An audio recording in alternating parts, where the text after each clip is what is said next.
Okay, guys, we're all in order. You guys called whoever was live? We're okay? Yeah. Okay, good. I'm gonna get the microphone in place and we'll begin, okay?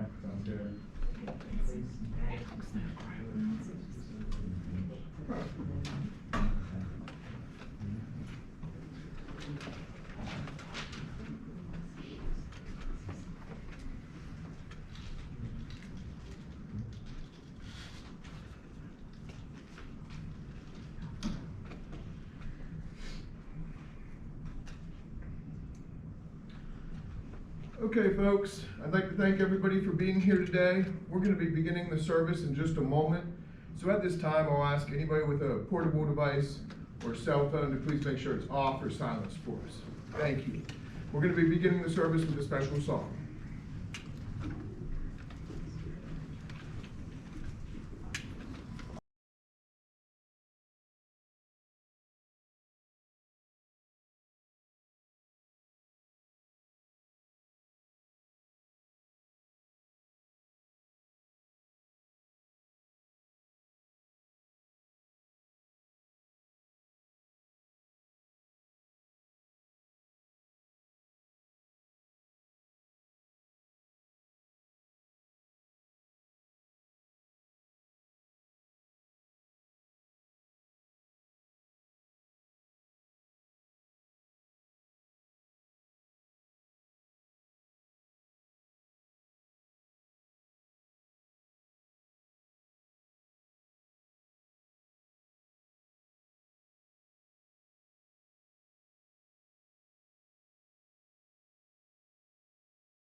Folks, to start off the evening, we're going to start with Gary saying a few words followed by Steve, okay? So if Gary would come forward, please.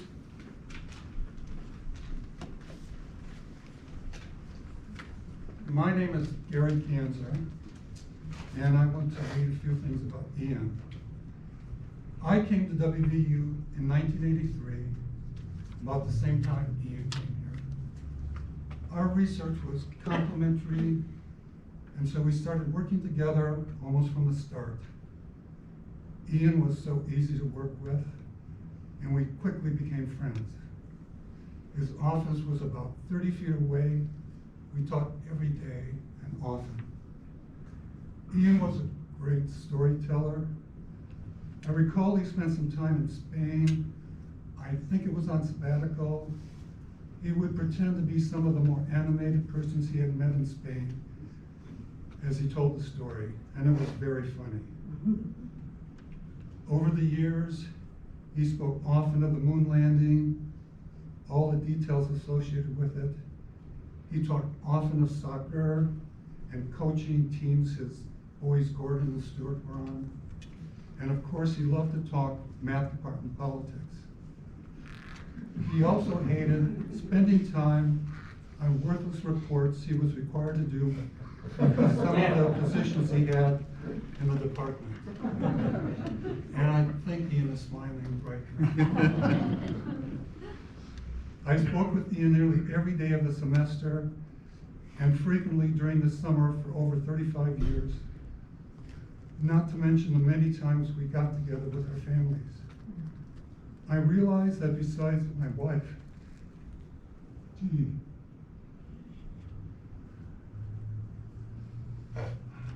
my brothers, and my parents, I have spent the most time talking to Ian.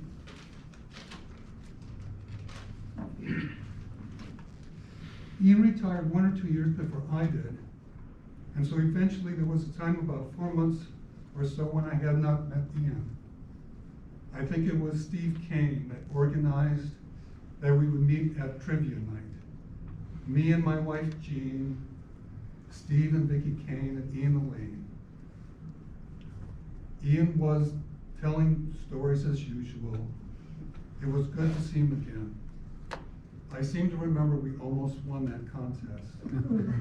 A few days later, Steve came to my office, and I remember telling Steve that it was so good to see Ian again, and I realized how much I miss Steve.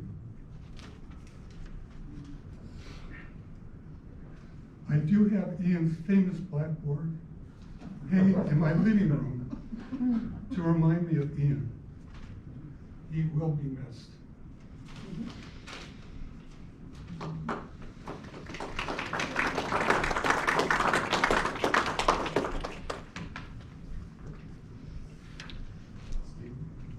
Now Steve will join us. Thank you, sir. Okay. I've got notes as well. If I collapse in the middle of this, I apologise in advance.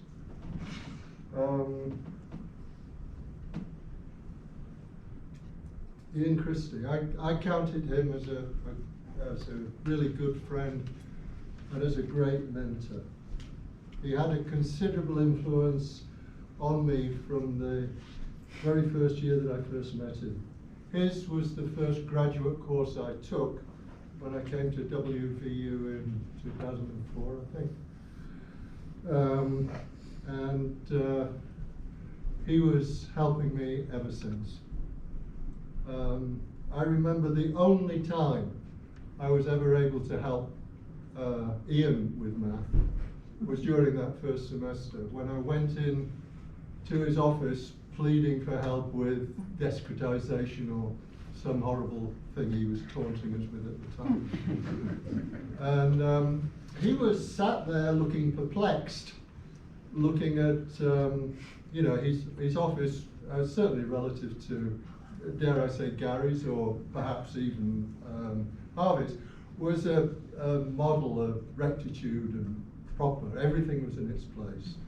And here was Ian with one single sheet of paper on his desk and a perplexed look on his face. And he said, "Here's some homework that Stuart's brought from school that he's asked me to help." And he said, "I've solved it, but it required 2 or 3 iterative applications of the cosine rule. And I can't believe they're asking a 12-year-old kid to do that. So I said, well, show me the problem. You see, I was arrogant at the time. And it just so happened that I recognized from my school days, maybe I was 12 once, that the problem was you just draw a line, right? And it turns into two isosceles triangles, and the angle at the circumference is twice the angle at the base. And Ian let me do that, and he smiled, and little Ian smiled, and he said, oh, isosceles triangles, and quietly put the paper away.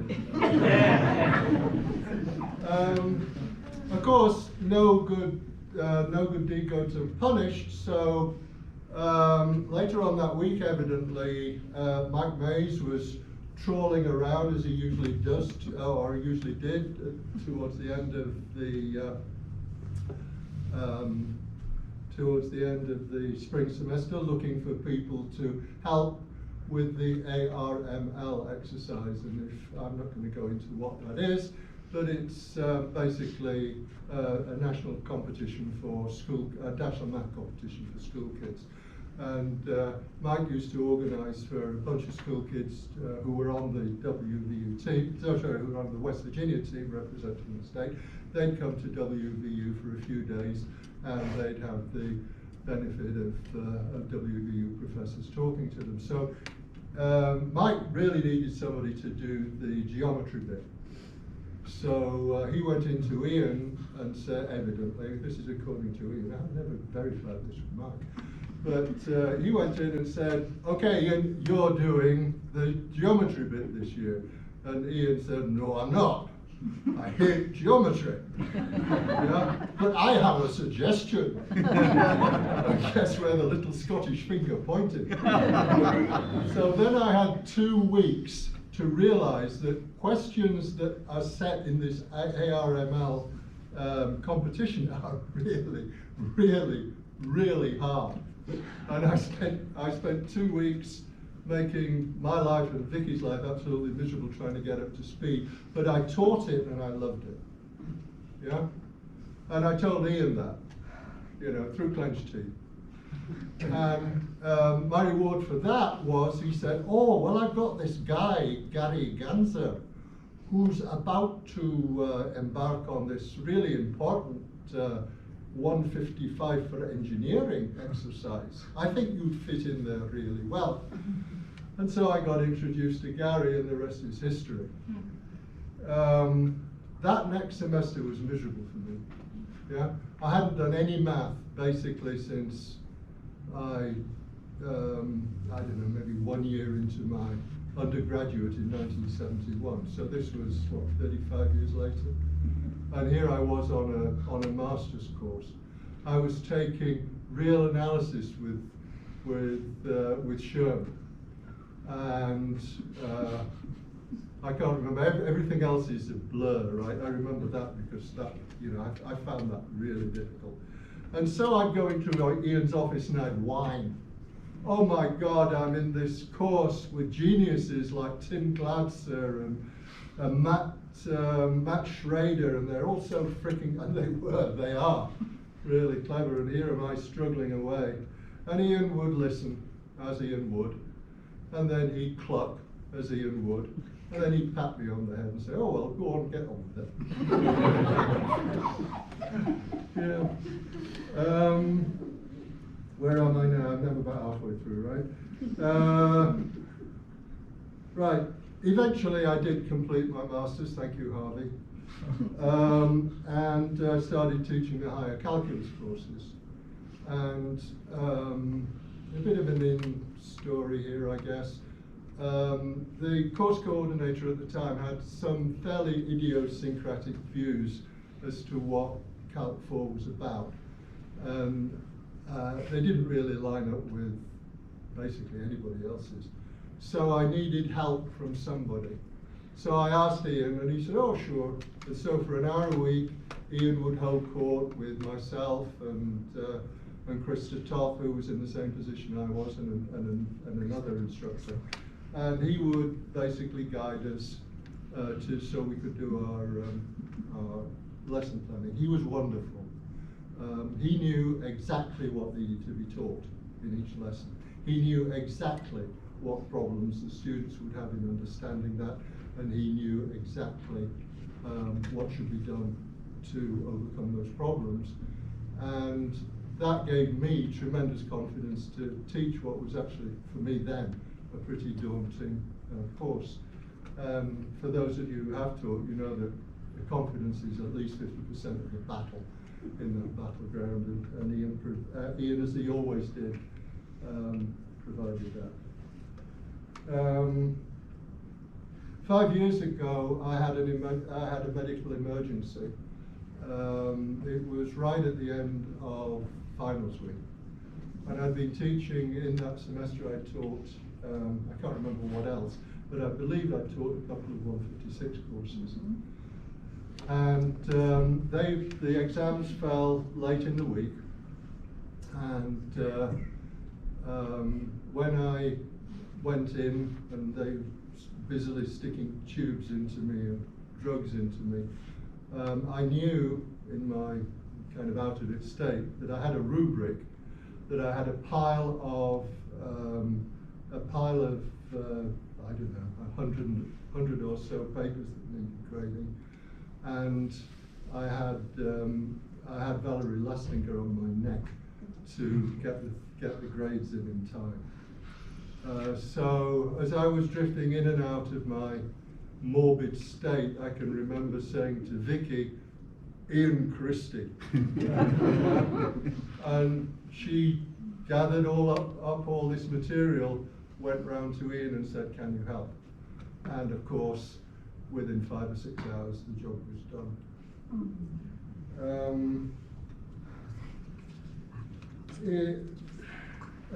Gary's mentioned the trivia night. We had a lot of fun there. What I would add to the trivia night was that Ian was our team captain. There was no ifs, ands or buts. It was by common acclaim. He was the leader, right?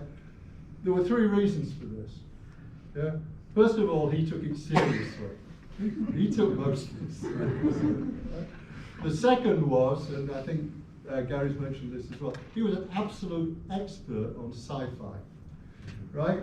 Also soccer, especially Barca, which was his beloved team, right? And the table of elements. So as long as we got questions on those things, we were in good shape. And with the abbreviated team of just Kane and Christie, we actually won once. Yeah. So there we go, he was our expert. The third reason was, of course, that he had the only legible writing among the team. Right? So I mourn his passing. Right? He was a good friend, a great mentor. I draw comfort from the fact that he met his grandson, Gavin Ian, before he passed. And I know also from what Ian told me that he was deeply touched that Gordon and Rongrong chose to include Ian's name in Gavin Ian's name. So, nearly made it to the end. I hope I can get to know young Ian in the future, so he can keep the old Ian in my heart and in my mind. Thank you.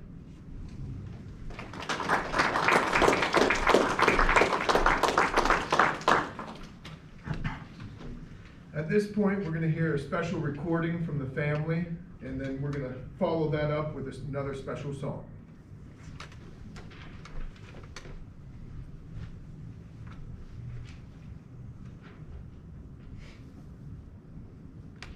Hello, my name is Jonathan. I'm Ian's eldest nephew. He moved to the States when I was only 6. I vividly remember as a child visiting the post office on a weekly basis with my late grandmother to post him a copy of the Scotsman newspaper. It used to leave me slightly flummoxed that I'd be reading a week-old news by the time it arrived. However, reflecting on that now as a Scottish expat myself, I fully understand the draw of home. Uncle Ian and I were separated by a large distance, but his frequent visits home made it possible for all his family to continue to develop our relationships. As I grew older, it became clear that the Christie genes we shared were obvious. The first one being we were both self-confessed geeks, followed by an utter disdain for anything that isn't logical. Neither bad qualities as I see it. In case anyone is in any doubt, my uncle was Scottish. He hadn't lived there for many years, but you wouldn't know it from his accent. Having lived in Texas, I can attest to you that it is no mean feat to be understood with an accent, even in English-speaking countries such as the States. I also shared a love for running and the headspace it provides. Sometimes a long run can be analogous to life. The last few miles, you've got to dig deep. He dug deeper and ran farther and faster than most of us ever will, particularly these last few years. He will always be someone I'll look up to and respect. We will all miss his no-nonsense communication, especially me. Slanjavar, Uncle Ian.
Let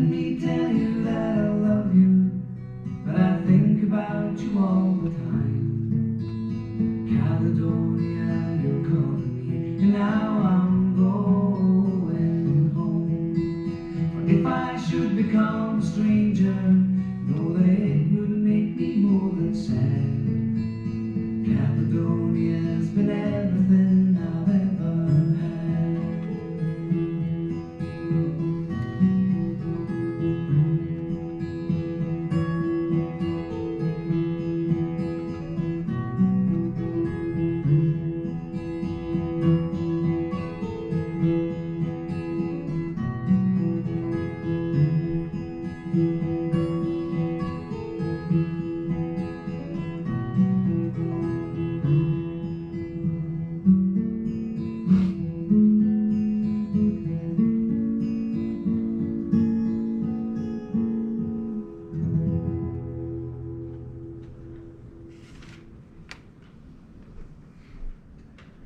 Folks, at this time, we will have, I believe it's Alec Upward, read a insert from Ian's sisters, Irene and Jean. They wrote a message to be read here today. Thank you.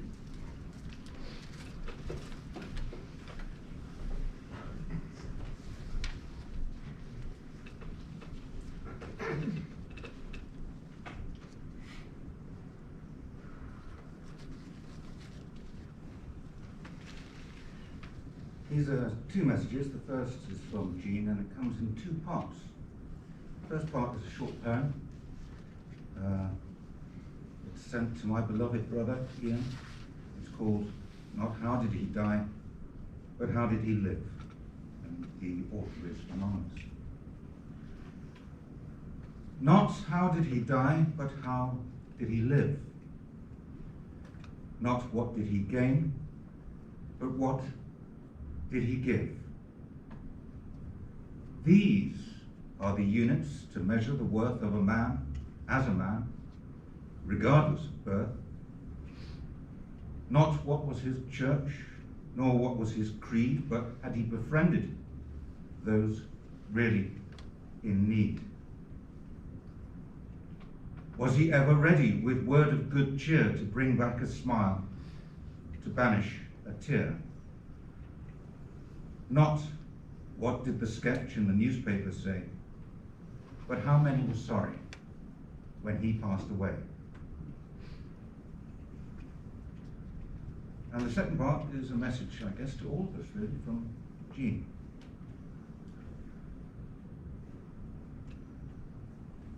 My brother Ian was just a decent, honest family guy. He had no desire for anything grand in life and preferred a simple life.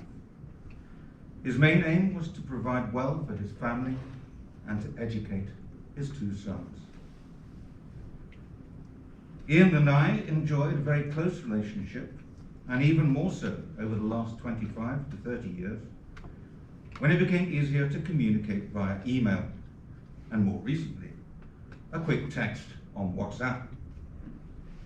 He took a long time to buy himself a mobile phone, although he paid the bill for 3 mobiles. Eventually he succumbed and bought one for himself, and then paid the bill for 4 mobiles. We had 13 months between us in age and were almost brought up as twins. The support for one another and protectiveness remained for our entire lives. We always had each other's backs. We grew up together with an older brother and eventually a younger sister in a modest but loving family environment. I've always been proud to call him my big brother and was extremely proud of his career achievements. I think he'd say that his 2 sons were his biggest achievement. We had lots of good times and laughs over the years, and I can remember a few things that stand out. I won't tell them all, but just 1 or 2. We used to go for a piano lesson on a Saturday morning and had to take the bus for around a 30-minute trip. Every week I got travel sick and had to get off the bus and walk the rest of the way to our class. He did get a bit fed up with me, but always got off the bus too and walked with me the rest of the way. That's a really good big brother. I think you'll all agree. When we were teenagers and Ian had his first car, an Austin A40, was his pride and joy. He was a university student.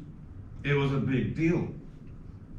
I had just passed my driving test and was going to an evening class at college.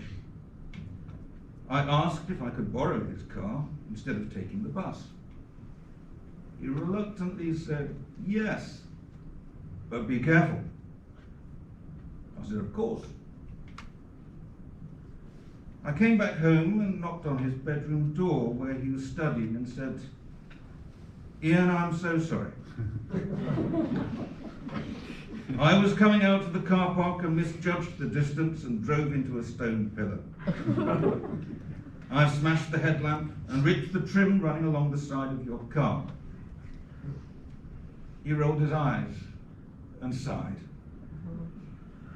I told him that I'd get it fixed and pay for the damage. He was such a good brother. He didn't go ballistic. I can't actually remember if he ever let me drive his car again. I was always proud to call him my brother. Sometimes I question his dress sense, especially his white socks, if on a rare occasion he had to wear a suit. He didn't care about any of that. It wasn't important to him. There were far more important things out there. I will miss him forever, and he'll never know just how much. I loved him dearly, and I'm sure he knew that, and I know it was mutual. We had a special bond that I'll treasure in my heart forever. My brother, my hero, G. And the second message is from Irene. My big brother. Thinking of you today, but that is nothing new.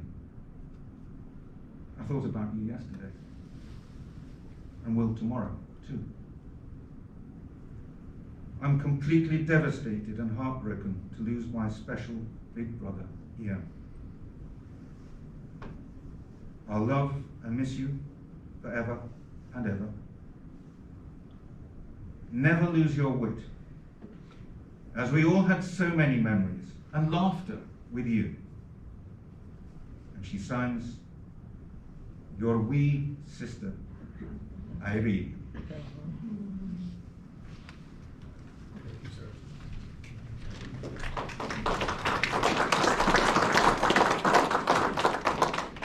Well spoken. Now we will have a word from Ian's son, Gordon.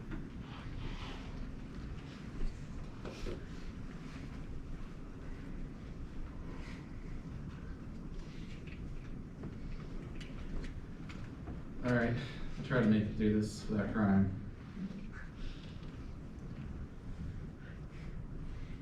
So yeah, first of all, I just want to say thanks for everyone for coming out.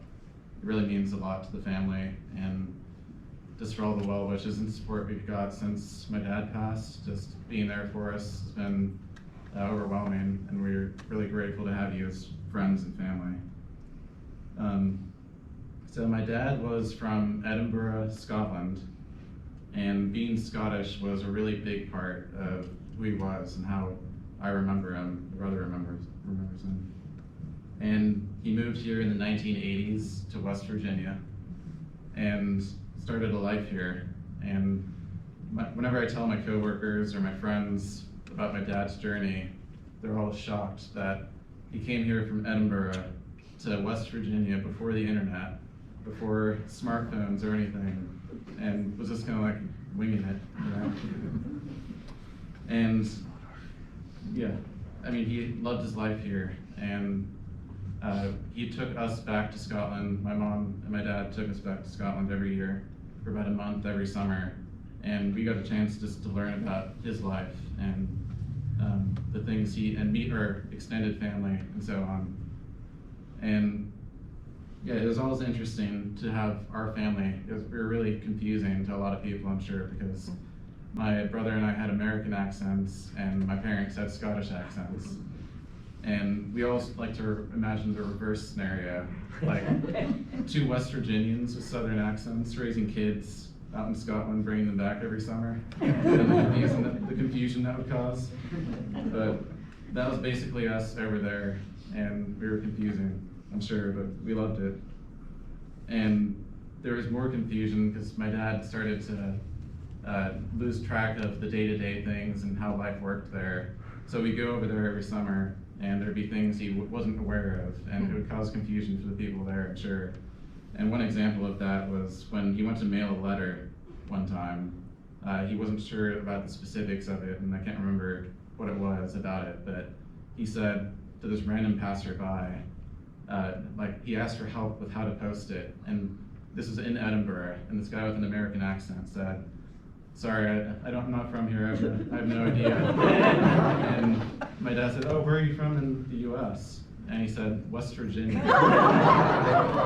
And the confusion on this guy's face when my dad's response was, "That's where we're from." With a Scottish accent, sounding like a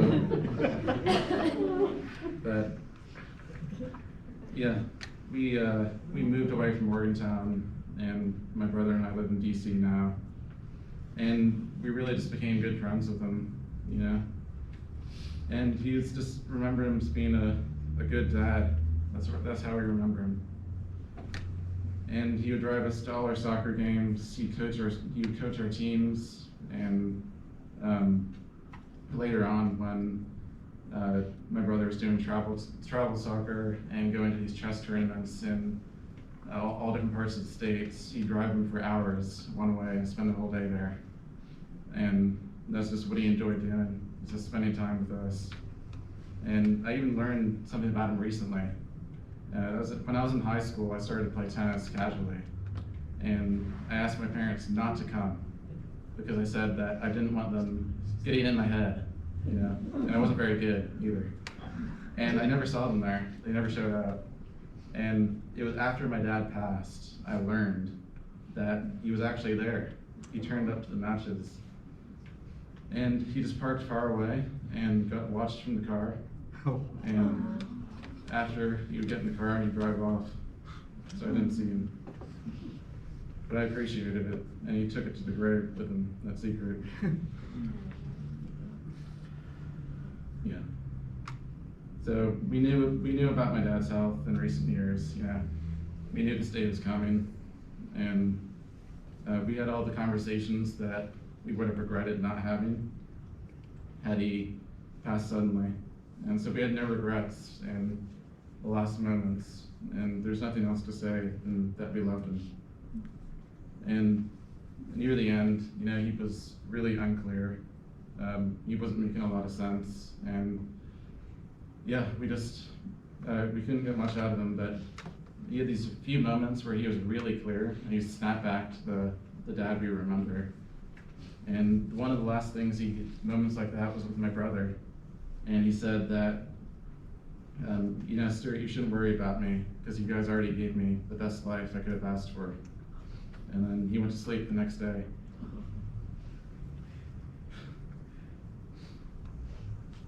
I really thought I could make it through this. But we lost my dad, but as was mentioned earlier, we gained a new member of the family a few months ago, and that's my son, Gavin. And his middle name is Ian.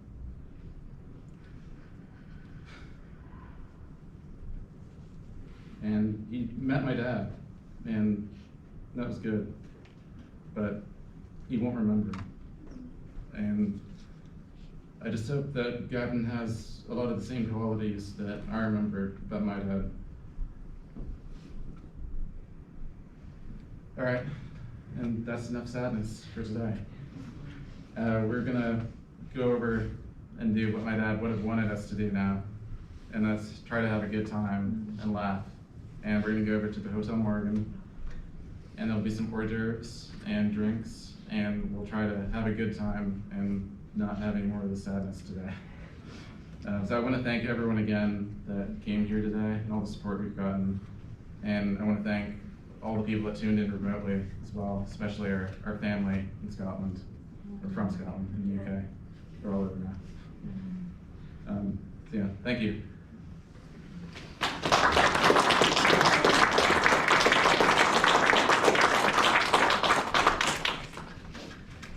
Folks, before I dismiss, we are going to hear one more special song, one of my favorites, so we'll enjoy that together, and then I'll orchestrate an orderly dismissal. Thank you.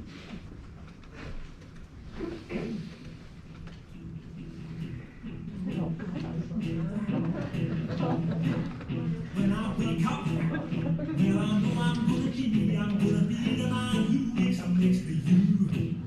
When I go out, yeah, I know I'm gonna be the man who goes along with you.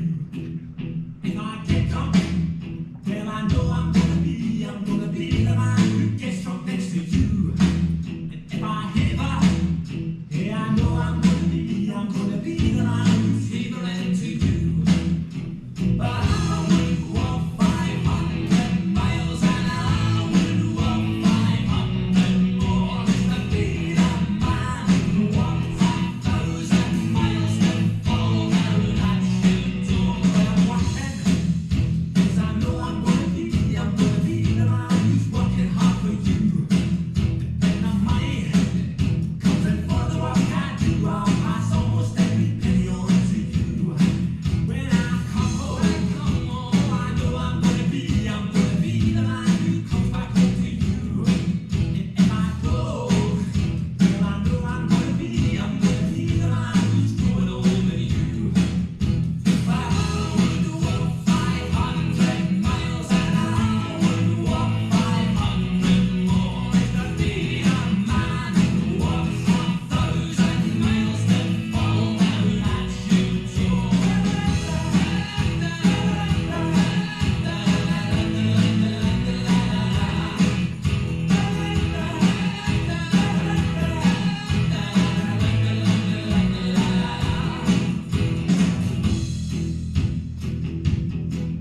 When I'm lonely, well, I know I'm gonna be the man who's lonely with them too. And when I'm dreaming, well, I know I'm gonna dream about the time when I'm with you. When I go out, well, I know I'm gonna be the man who goes along with you. And when I come home, I know I'm gonna be the man who comes back home with you. I'm gonna be the man who's coming home with you. I would walk 500 miles and I would walk 500 more to be the man who walks 1,000 miles to fall down that shit door.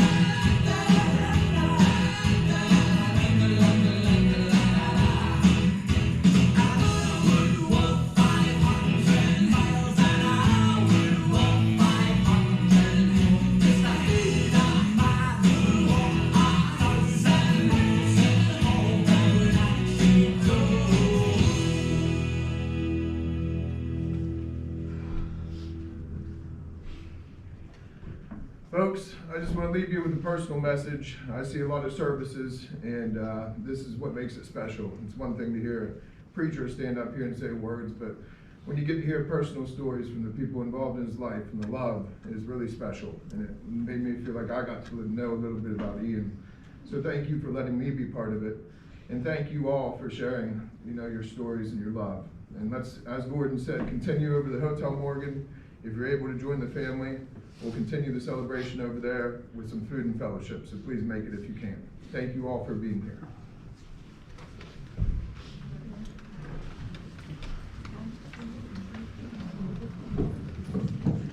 folks, I will dismiss you from the rear of the room so the family can take their leave last, okay? Thank you.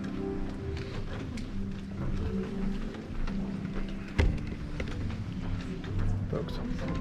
Yes, sir. I do. Yes, sir. Yeah, absolutely. Hi, sir.